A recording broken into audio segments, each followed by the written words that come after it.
बहुत प्राचीन समय की बात है।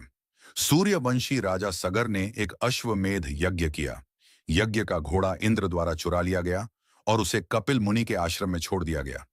राजा सगर के 60,000 पुत्रों ने घोड़े की खोज करते हुए कपिल मुनि के आश्रम को घेर लिया और उन्हें चोर समझकर अपशब्द कहे। मुनि की तपस्या भंग हुई और उन्होंने क्रोध में आकर उन्हें भस्म कर दिया। उनकी आत्माओं को मुक्ति तभी मिल सकती थी जब स्वर्ग की नदी गंगा धरती पर आकर उनके भस्म को छू लेती।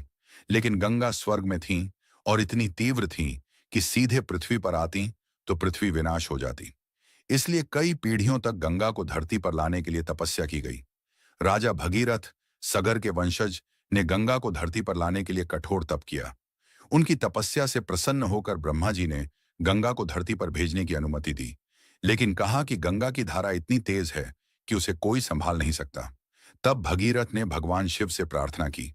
शिव जी ने भगीरथ की भक्ति से प्रसन्न होकर गंगा को अपनी जटाओं में बांध लिया। जब गंगा पृथ्वी पर उतरी, शिव ने अपनी जटाओं से उसकी तीव्र धारा को नियंत्रित कर दिया और फिर धीरे धीरे उसे धरती पर छोड़ा। गंगा भगीरथ के पीछे पीछे चलती हुई कपिल मुनि के आश्रम पहुंची, जहां सगर पुत्रों की भस्म पड़ी थी।